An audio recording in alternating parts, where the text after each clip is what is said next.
So you want to run your players against some kobolds. Maybe we should talk about traps. Specifically kobold traps. Well, maybe not just kobolds. Kobolds, goblins, gnomes, really anybody that's horny for murder. Long story short, traps can be amazingly useful tools when it comes to running kobolds against your party. If there's one thing you should always keep in mind when we talk about kobolds, it's traps. With the new Monsters of the Multiverse out, I thought it would be fun to revisit kobolds as enemies. They did violently change some stuff when playing as a kobold, so we're just gonna kind of gloss that over and just get on to the good stuff. I said gloss it over. Hey! Go on! Get! Shoot! When running kobolds against your party, you should really know two things about kobolds. One, they are weak. I can hear everybody in the comments lighting their little kobold torches. But let's be honest, I make Rugby read all the comments, and sometimes I'm not sure if he knows how to read.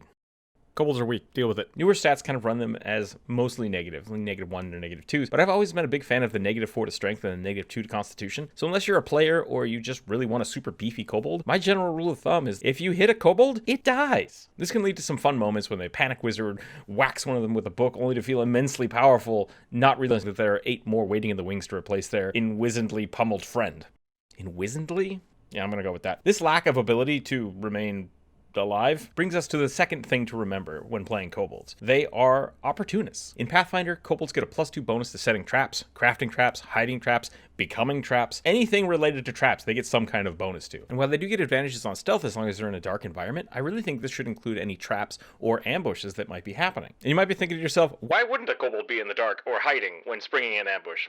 But aha! That's the trick of being weak and pathetic! You've fallen prey to the cunning of the kobold trap maker. And really what I want to focus on here is the grovel, cower, and beg from Volo's guide. And it states, as an action on your turn, you can cower pathetically to distract nearby foes. Until the end of your next turn, your allies gain advantage on attack rolls against enemies within 10 feet of you that can see. Once you use this trait, you can't use it again until you finish a short or long rest. And this is essentially what's been done in the Monsters of the Multiverse. They've removed pact tactics, which is an amazingly powerful thing for a PC, and replaced it with the draconic roar, which essentially does the exact same thing, but as a bonus action. So instead of cowering and being pathetic, they get to scream wildly and, I don't know, make people laugh themselves into a false sense of security. Just remember, any torrid remarks will only be directed to Rugby. Have at it. What else are unpaid interns for, right? Best bet is to rely on pact tactics, using the knowledge of your surroundings to dart in and out of combat whenever possible. Whenever a kobold is singled out, they will do their best to win over the players and set them up for their next ambush. Whether that's a cowering display as other kobolds tie their shoelaces together, or deliberately walking them into a pitfall trap, knowing that the ground is only strong enough to carry the weight of one tiny lizard boy. Honestly, I think any kobold encounter should come with a lair action. This could include traps being reset by kobolds as they pass by, or cave layouts shifting wildly due to false walls or rock slides. This is even funnier if you're in a dungeon or in a market.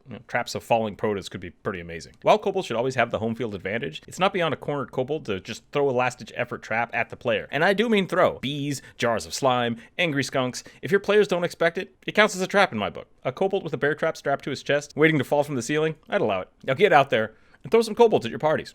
Thanks for watching. If you have a really cool story about kobolds, using them, or playing as them, please leave it in the comments down below, as well as just let me know your thoughts about how you feel about the new Monsters of the Multiverse. No rugbies or kobolds were hurt in the making of this film. I have not, however, heard back from the wizard. I will ask the kobolds.